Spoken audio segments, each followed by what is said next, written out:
How are you doing today? Okay, if I ask again and you don't sound excited, you're going back to school. Because you get to miss class all day today, so you should be a lot more excited.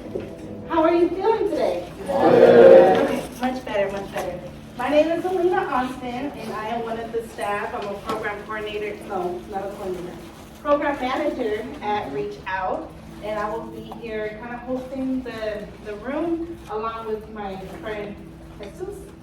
And I'm going to pass it over to him, and then you'll see me again. Hi everyone, my name is Jesus. I'm also a program manager with Reach Out. So I was handing out popsicle sticks as you walked in. So we're just conducting a quick survey, asking you if what you learned during today's session, you see it helping you as you pursue a career in healthcare.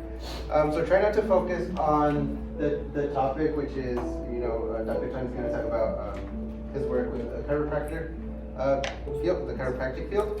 Try to focus on what he's teaching to see if the skills that he's teaching you help you in your future plans. And then at the end, I'll be over there in the back. So as you walk out, just drop it into one of these options. Sound good? Which option is the best option, though? A lot. Good job, people. Good job. All right. I'll hand it over back to the Just lady. saying. All right, thank you very much, Jesus. Okay, so let's go ahead and get started because we have limited time here. But I'm here to introduce Dr. Tony Rakovic. Dr. Rakovic. Tony, Dr. T, not Mr. T. Okay. So Dr. Tony is a licensed chiropractor and business owner.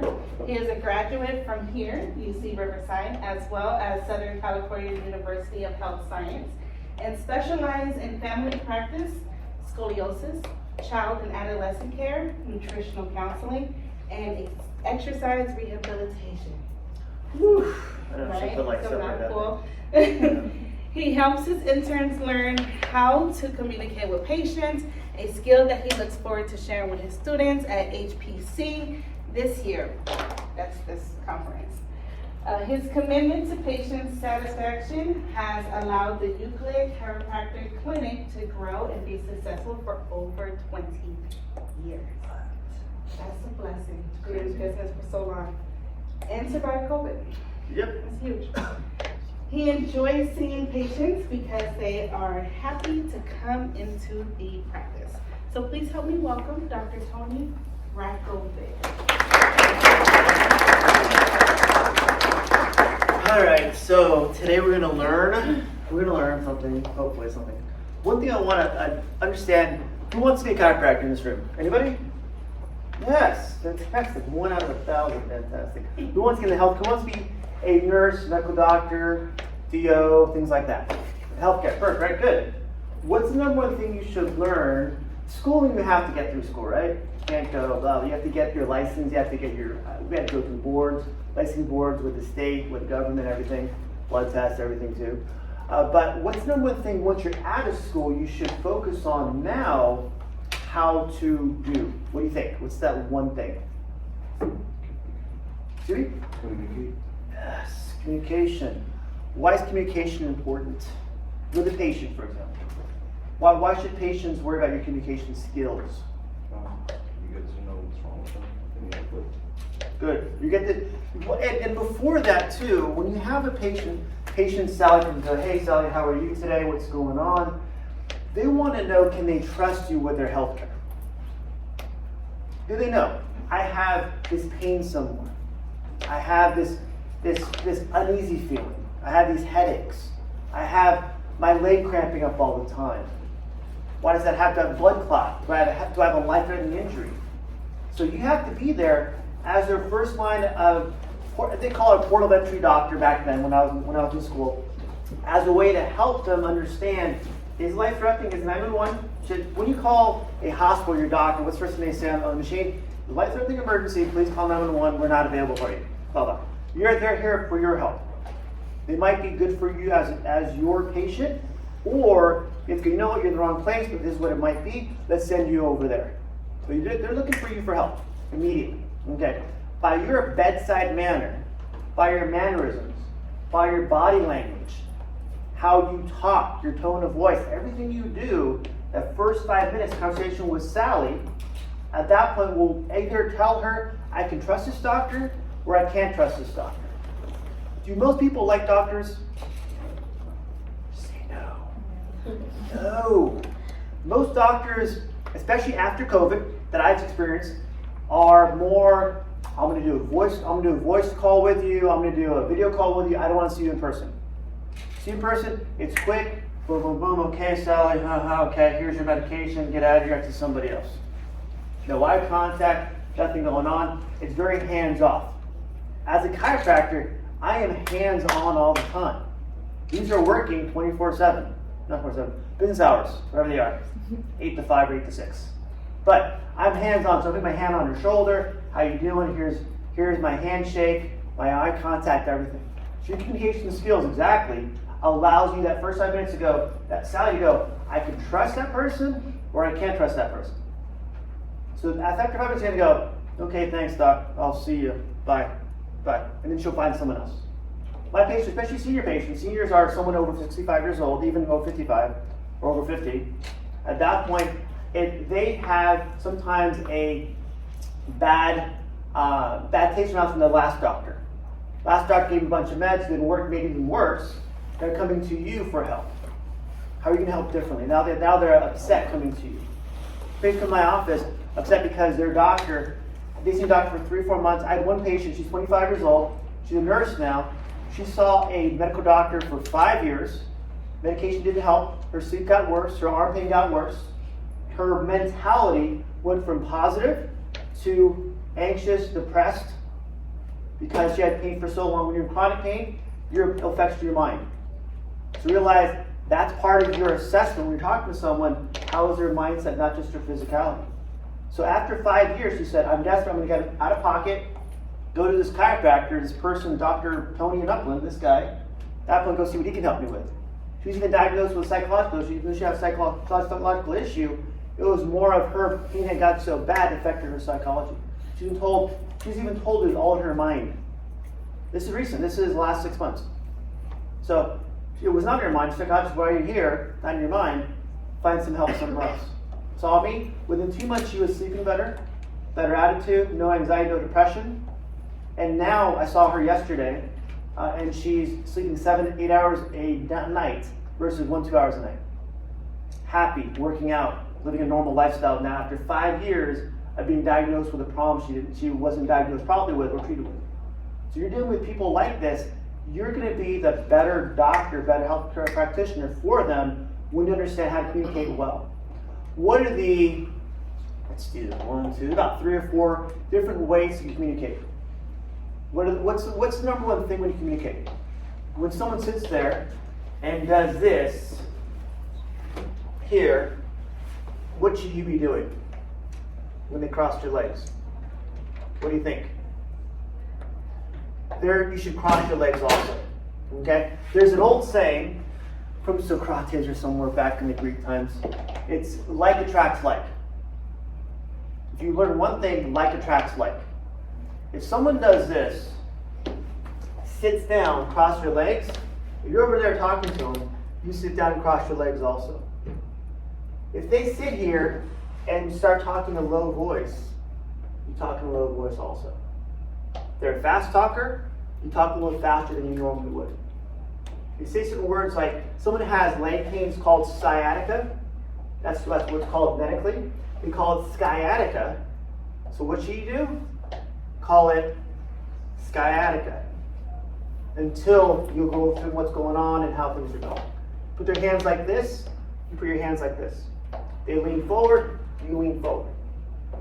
If they give you good eye contact, do the same thing. So you have to make sure you're communicating how your body language is, because again, if you do the same thing they do, unconsciously, you're going to start liking it. As a opposite of that, who likes UCLA medicine? Who thinks they're a good school? I do. I think they're a great school. My grandma had to go there a few years ago for a medical condition, emergency room, and I was in the room with her. Nurses were great. They've been there for a long time. They treated her very well. The resident doctor comes in, resident UCLA student, doctor, 3rd, 4th year, whatever it is, and they're sitting there for the first 5 minutes telling them about all their, telling my grandma who's in pain about all their degrees, how good of a resident they are, their classroom. I'm like, no one cares about you. You're here about the patient, my grandma. So you have to realize it's not about you in the room, it's about them. How do you make them feel comfortable to build that trust through communication, which is part of your body language, your tone of voice, your posture, your eye contact, everything. So that's the thing, is when you learn how to communicate well, again, it becomes over time natural to you, like learning an art, or playing a sport, or playing a musical instrument. At that point, it takes practice to get to that point. When I came out of chiropractic school, I was not a talker. I was very quiet. I didn't want to talk to anyone. I was more of a quiet person, introvert per se, if you wanted to give it a name. I had to learn how to communicate well to do well in practice for the last 20 years. And come here and teach you guys what I've learned in the last 20 years in probably 40 minutes. If you learn those things, how do you sit? How do they sit? How do they talk? Tone of voice. How fast they talk. Eye contact. Body language. Where your body is going to be. How do you change when they change it? It's a learned skill. Chiropractic, not only chiropractic or even healthcare, just communication skills. People have lost that eye contact, that person-to-person skills. When you're in healthcare, you're going to be like that. You're going to have to deal with someone in front of you, even in school, going, okay, how do you help me? How do you find out what's going on with me? How do you investigate, per se, or exam through questionnaires, what's their real problem? Some may have problems with finger numbness. Their fingers, sometimes not. I check their neck, their arm, their shoulder, do an x-ray in my office for 1, 2, do all that there, so within 10 minutes they know exactly what the problem is. They tell me, how come my medical doctor couldn't find this? How come it took me 3 weeks to see my medical doctor, not getting help, now I'm coming to you and you know in 5 minutes? Because you're with them the whole time. You're with them, you see them, you build that trust all the time. All right? Any questions so far? Who wants to be who understands the cost of being in healthcare, of getting a degree in healthcare? How much that costs, right? Okay. How much is it, like $10,000 now? $5,000? $100,000. So sometimes a lot of money. Sometimes get scholarships, yeah, I give you that one too, but worst case scenario, you may have a loan that's going to be there for a long time. Okay, which is not a big deal, but you want to make sure you're going to a career that you want. This is not once you finish your undergraduate, you guys are one step away from that too. Once you finish your undergraduate, realize you're going to have now a decision. Do I go to graduate school or am I going to do something else? What I mean by that is if you go to chiropractic school, for example, my school, chiropractic school, a medical school, like DO school, or even become a PA or a nurse, that school requires you to have money up front for tuition, beyond cost of living stuff. But with that too, that's going to be sometimes a federal loan, sometimes a bank loan, a personal loan. That doesn't go away. So realize your commitment to them, hey, you can pay my loan back over time, but you can finish this schooling too. When I say that is half my students in my class, about 300 people, never graduated. So half my students owed money for a degree they never got. Can you guys drive yet or no? Not yet? Some can? When you buy a car, if you get a loan for a car, if the car never shows up, you still have the loan. Hey, that would not be good. So you want to make sure if you're going to commit to a degree, can you get yourself lined up for that degree even before you graduate? Meaning that when I went to chiropractic school, after my first semester, I left that 10 semester program. I learned if I'm going to come out of school, where am I going to work? What's the plan? How am I going to get a job afterwards? No one really thinks about that. Because as a chiropractor, you don't get into a residency program. You don't go, hey, come work for us. Hey, come do this for us. Go ahead and do this for us. So you want to make sure you're almost getting yourself ready as you get into the next phase of your career, whatever that might be, get things better. So in that sense of, if you're going to go to a healthcare practice, or especially something that's more, especially like a nurse, a medical doctor, a chiropractor, or whatever you want to do, how do you now, even as a student in high school, get to intern and volunteer? Is that important? Why? Why would that be important?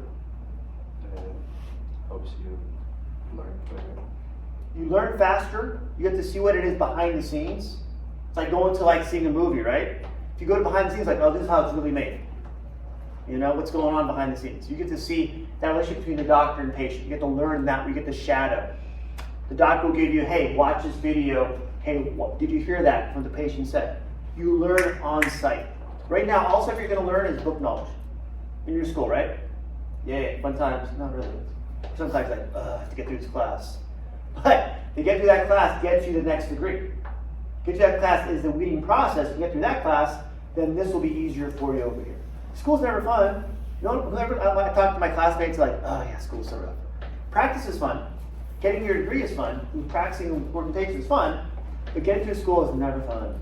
It's part of the process to get your license, to know that the state knows you're safe, you're confident enough, you know enough information to actually help people. You know, like oh, I have leg pain, we'll just cut the leg off. No, that's malpractice. You can get sued for that without doing the proper diagnosis stuff. You want to make sure you're confident that way. Then, by doing a mentorship or internship, allows you to now learn behind the scenes. Oh, I want to get into this. Wow, that's really cool. Or I'm not really into that. That's not my thing. But then you rule it out too. You want to make sure you understand. A lot of it is you're going to try things out that may not be 100% what you want to do. You know, it's nothing where you have to go down this route. No, but by at least trying it, you know, okay, it's good for me or it's not good for me. You know, some people go to school. That's what I'm about to go back to school too. They come out with $100,000 in student loans, and they decide, not my field. I can't just write a check for $100,000. It's a lot of money. So I want to make sure I'm going in for the right reason. I volunteered in an office that does that already. That does very well. I know that's what I want. How many people want to be a vet, a veterinarian, work with animals? Anybody? My stepdaughter did. She's phenomenal on that stuff too. She loved it. We did this real quick. Cancel. Good. My stepdaughter wanted to be a vet, right? She was all into it. We felt a lot of Pomona. She didn't realize part of being a vet, you have to put animals down. Wouldn't that suck? It takes certain psychology to go, ugh. And also like, I'm not gonna do that. But she had to figure that out going and volunteering is what it really is, versus going through all the schooling, going to undergraduate school for 4 years, paying for that, going to vet school another 4 years, getting your state board license, all that stuff for another, say, year or so, and then going like, I'm gonna do this. So don't waste your time. Make sure you spend at least enough time in the field you want to do, just volunteering, even if it's just taking the trash out, hanging out with patients, whatever it is too, just sitting there. So that point you understand what you want to do. Does that make sense? Yes. At that point you're not going to go, I loved it on TV. They told me it was great on this emergency medicine TV show. I'm like, oh, that's not really what I want to do. You know, as someone who wants to be a surgeon, but I don't like blood. I'm like, how do you do that? I don't know. It's not possible. But you wanted to make sure, in real life with schools, all schools, UCR, chiropractic school, everything, their school are profit organizations. All right, what does that mean? They're there to make money. Okay, but it should be a win-win though. Make money, but also give you an education. So their job is get you in the school. Okay, chiropractic school I went to is in La Habra.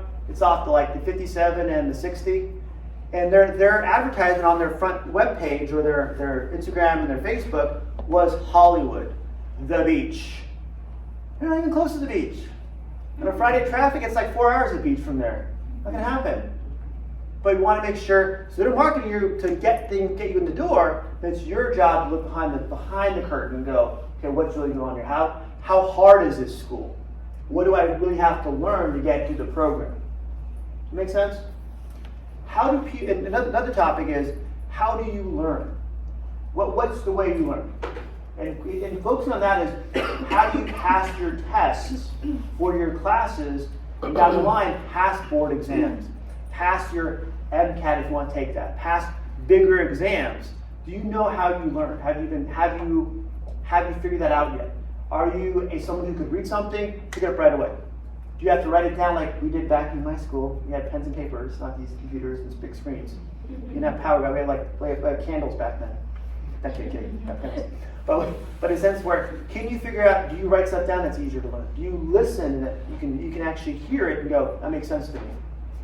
So how do you learn? And that's going to make your schooling the next 4 years, 5 years, 6 years, 8 years easier when you understand that. At that point, some classes you may be very good at, some classes like, I struggle. But how do you make sure you have this right study habits to make sure, okay, if I study the way I like to study, I get the information in my head, I can get it on paper, pass the test, and move next class. Who loves all your classes right now? Good answer, honest answer, right? Some classes you're like, why am I here? But some classes, I enjoy them. So realize you have to get to a class where I don't want to be here. Get through those classes.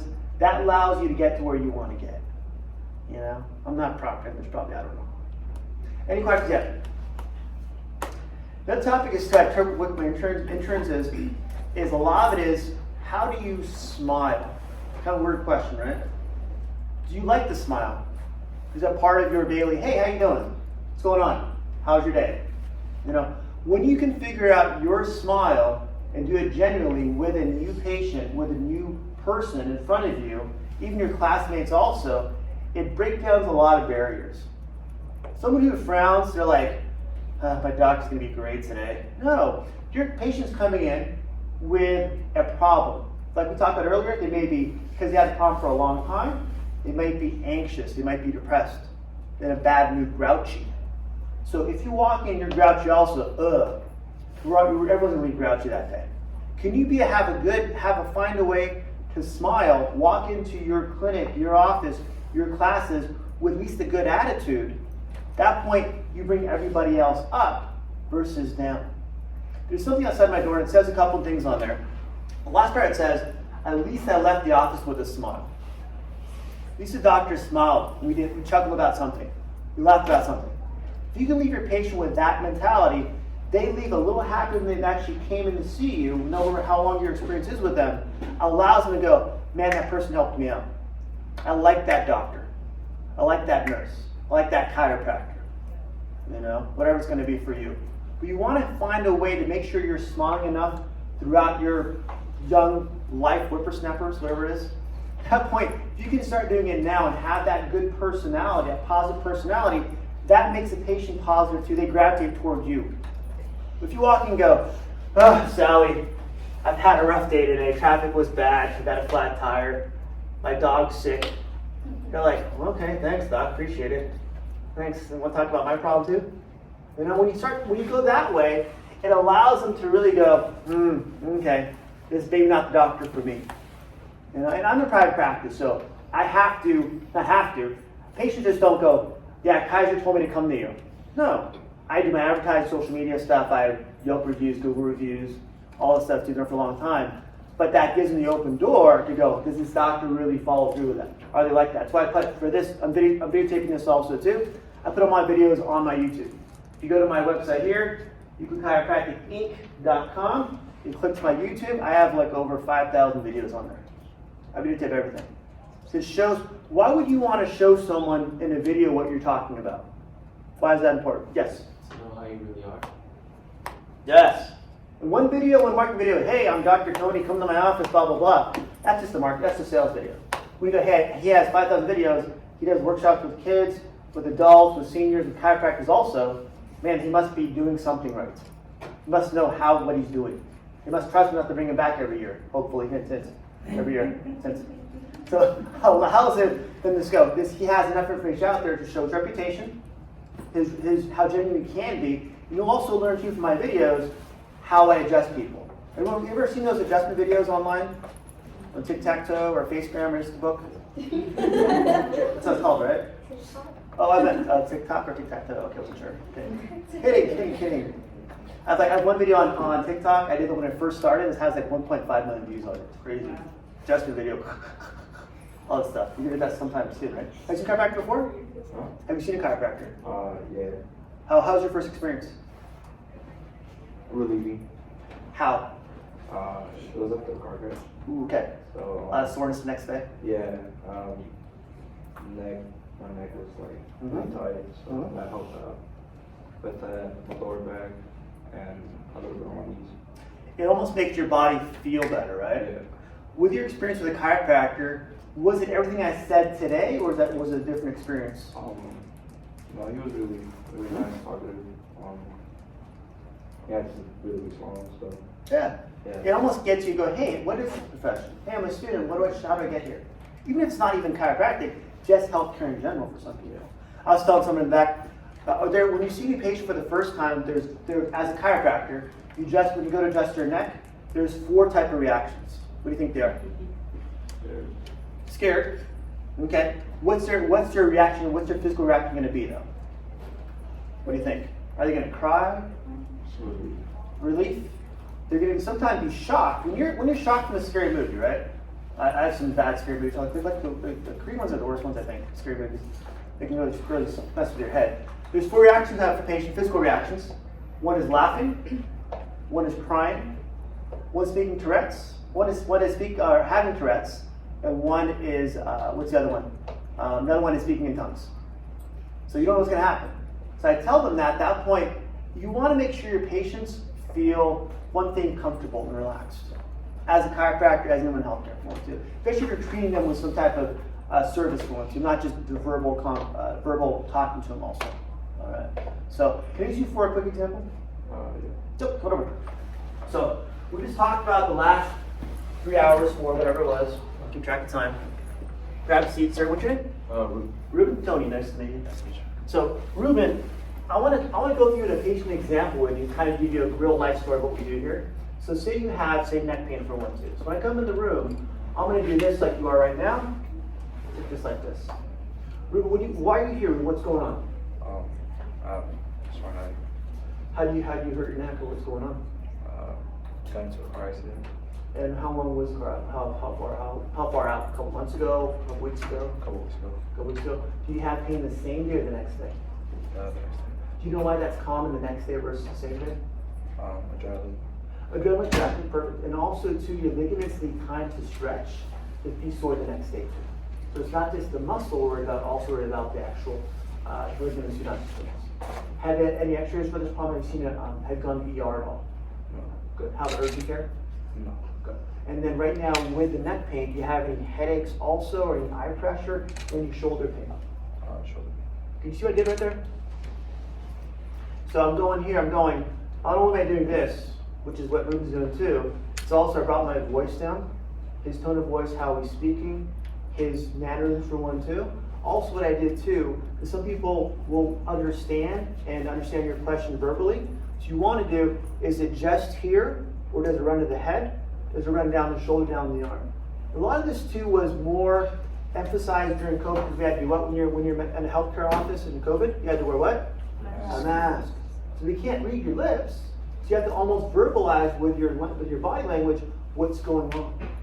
So, and when you had that too, Ruben, did any of it cause you to have problems sleeping? Yeah. Did it make you sleep more, sleep less? Less. And then when you slept less, how did you feel the next day? More tired. Yeah, it almost makes more fatigue, right? And sometimes that comes from your body not able to rest when you're sleeping, from a car accident, especially from trauma. You can have problems where everything's trying to heal when you're sleeping, so things actually get tighter when you're sleeping. They don't really relax. So my job is to make sure over time I help you get through that, get you sleep better, get the neck pain go away, make your overall life better too.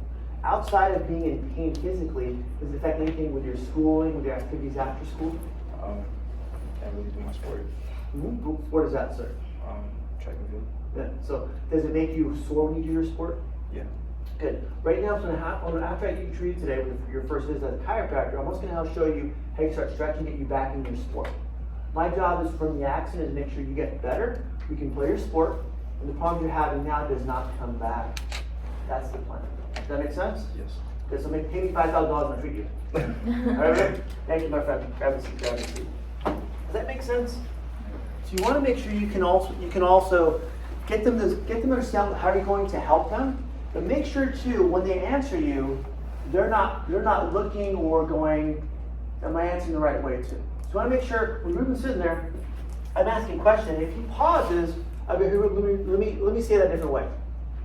So I want to make sure he's not uncomfortable, or Sally, whoever he's going to be over there, uncomfortable answering my questions also. Sometimes my questions, I want to make sure I'm speaking in their language, how they understand what's going on. Then I go from there, I can bring them up to what I want them to understand. But I want to make sure the basic questions of, when you're in healthcare for 1, 2, when did the injury occur, how long ago?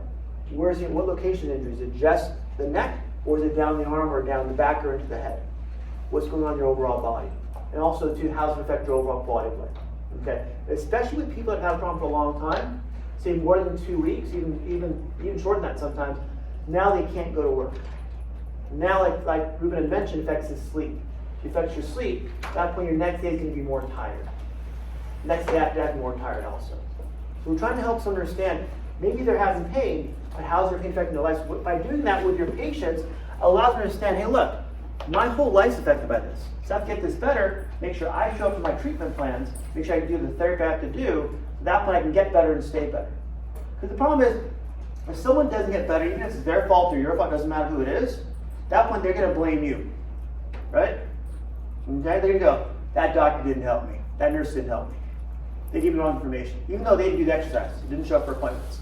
Because you built that in that quick patient interaction, bedside manner, relationship allowed you to see, at that point I have Ruben's attention, understand what we're going to do for overall care, to get him better, so he understands how to follow through. So his quality of life, when he go back and play and run track, at that point gets back to what he wants to do, make him feel good and feel like he's 100%. And stay that way. Any questions? Simple? Yeah, maybe. But also, it takes time to learn. So one thing really here, work on this. Work on, if anything, mimicking someone to say, go to say an Upland that has some time, or some family members that have some time. Okay, hey, we do a quick thing with you. And see if it works with you. And just mimic their body language. How they talk, their tone of voice, how fast they talk. Mimic what they're saying to you sometimes. And interview them a little bit, even if you just have them tell a story. You know, hey, Uncle John, at that point, tell me about that time you were in the war or something. I don't know. You know, when you had that thing happen to you, and just mimic their body language and see what they do. You know, at that point, if you go here, hey, Uncle John, tell me about that war story you told me 10 times already. You go like this. All right, tell me the story. Here you go. Okay, whatever. I'll tell you the story, but you're not paying attention. If I'm looking over here on my iPad or my phone, or looking at my watch, going, okay, I got to clock out in 10 minutes, I got to get out of here. At that point, they're going to realize that. They're going to go, this person doesn't pay attention to me. Why am I here? So make sure you help your future patients, your clinicians, everything you're going to work with as you get to that field. At that point, get them to understand is you want to show that you're helping them by your body language, how you communicate, and how much you listen. Someone tells me, hey, yeah, I run track, and I go, oh man, when I was in school, I ran track and blah, blah, blah, blah. You want to hear your story? Make sure when you're interviewing a patient or working with a patient, they talk 90% of the time. Your job is to ask questions and then close your mouth. That's all you got to do. Let them answer the questions. That makes them feel comfortable because they're telling their story to you. Make sense? What's the number one thing people want to hear? Go another topic. What's the number one thing people want to hear? What do you think? What's the one thing? It's a 4-letter word. One syllable? I don't know. I'm not good at grammar. English major. What's the one thing people want to hear? Everybody in the world, maybe on other planets too, if you believe in aliens, or no, their name. Jesus wants to hear his name. When you go to a crowd, you're at lunch, whatever, it's like, you say, hey, what's up? And they see your name, they're like, oh, you talking to me? And they'll pay attention more. When I'm with Ruben, I'm going to say his name probably 2 or 3 times to make sure he knows I know his name. Is that important to build trust? Yes. Smile, say their name, copy their body language. If you get those 3 things and practice those 3 things with your friends, family, that point, once you get into healthcare, once you start practicing as a clinician, as a resident, then you'll actually have a step ahead of everybody else. That make sense? Because everyone comes to my clinic as an intern, and they have their book, and they're reading, and they're great at studying, right? They've learned health. They've learned where the heart goes, how it connects to your brain, how your nerves go from your brain through your body and down your arms. They understand what fever will cause a fever. They understand that stuff in a book. But their mannerisms, their communication skills is very little. Because they have books and that's fine. But how to get that up now, so by the time you get to the hardest schools, that point, hardest schooling, that point your life can be a lot easier. You're not going to have time to learn that stuff. Make sense? Easy stuff. Who has a science class right now? What you guys taking? Biology, chemistry? Chemistry, right? You guys love chemistry? No. Neither. I don't like either. You start like maybe a C plus, B minus, B. Oh yeah, that's fun. Get through it though. Do you think chemistry now in high school will be easier or harder than in college? Easier. Easier in college? Easier in high school, yeah. Okay, I'm making sure. I was like, oh, okay, well, because it was hard high school. Wow, okay. But at that point, if you understand chemistry now, at least get enough information, will make your next step in college easier. Think so? Yes. Say yes. It allows you that fundamentals to where you can look in that next step. So once you go to UCR, for example, sit in Physics 2000, which is this big auditorium, and take chemistry, it's a professor who is a chemist. He's there doing his teaching and has his TAs there too. He's saying, okay, let's go through chapter 1, blah, blah, blah, blah. Chapter 2, blah, blah, blah, blah. Chapter 3, blah, blah. See you at the midterm. He doesn't go, any questions? He's like, no, there's no questions. Go to your TA class. Go ask questions there. Go to resource lab. Go ask questions there. My job is just to go over the information with you. You figure out everything else. Right now, you have the opportunity to actually learn more hands-on with chemistry. Once you get there, you have to learn how, like we talked about before, figure out how you study, how you learn quickly, because you'll have not only chemistry, you'll have biology, you have biochem, you're going to have organic chemistry, you're going to have physics. Painful classes. You got to get through to get your degree. So if you understand, just get your C's and B's right now, get through your school. At that point, the college level, that point will make it a lot easier for you. Right now, colleges are hard to get into. They're difficult. Don't see what else besides grades do you need for college? What have you been told so far? What's good extracurricular to get into a college now? Clubs. What's that? Sports? What else? Clubs. Clubs, yeah, clubs. Why is that important? Yes. And in colleges, you're going to need more study groups too that will help you get better. If you study just on your own for everything, good luck. When you work someone that is, say, a third year or fourth year who is a chemist or wants to get a chemistry degree afterwards, they're teaching you, that point, that's going to help you a lot. Clubs are so important in college too to communicate and build networks. A lot is going to be too when you're in college. You're going to have friends that you're going to have probably for life, maybe, that are going to help you get through your life. I've had friends who had gotten six-figure jobs just by having good friends. But you have to realize that's part of being in school too, all schools. I have friends I still know from college, from chiropractic school, that we've worked together with on different patients, even different projects also, still. And I'm 90 years old, you know? And I got probably 70 minutes left. Any questions yet? Nothing?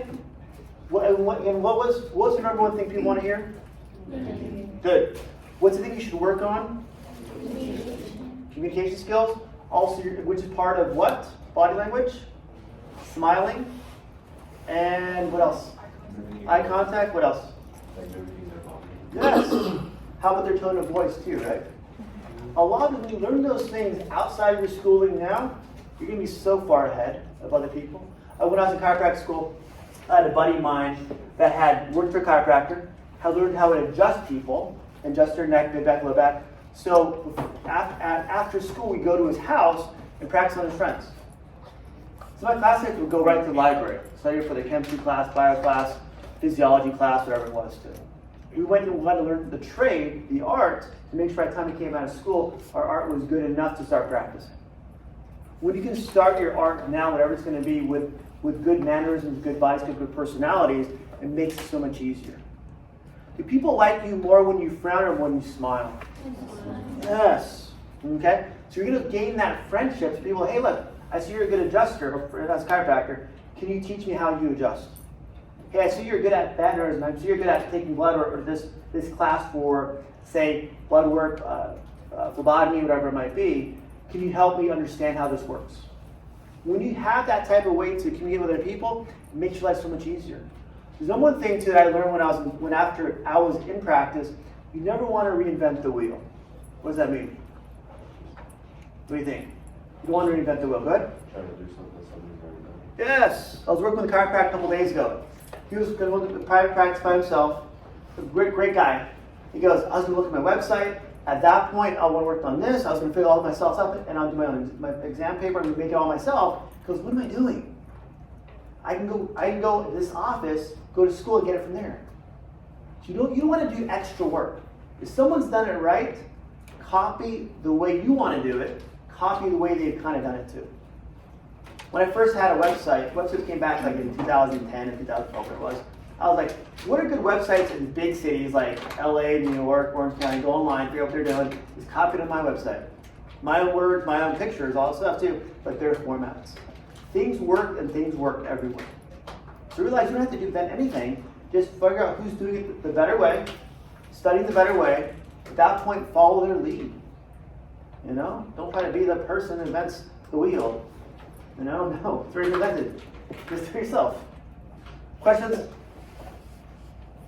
One thing too I've learned in practice, and I wish I knew before too, is make sure you have a strategy to get, like we talked about for internships and those things, realize someone you work with eventually might not be the person you want to end up with. Don't get stuck in a corner in the sense where when I looked at different chiropractors in my area, I looked at probably 10 different chiropractors, and about 3 called me back and go, yeah, come an intern, come and volunteer. Out of 10, 3 said, yeah, come and volunteer. One I'm like, yeah, you're kind of fishy, I'm not going to work with you. 2 I'm like, ah, pretty good. By the time I ended up with just the one for about 9 semesters, I had a job ready to go. But it took me 10 people to go and volunteer and talk to and shadow to find the one. It may take you 15, it may take you 5. If you find the references, people that you may know in healthcare now, hey, can you get me in just to volunteer?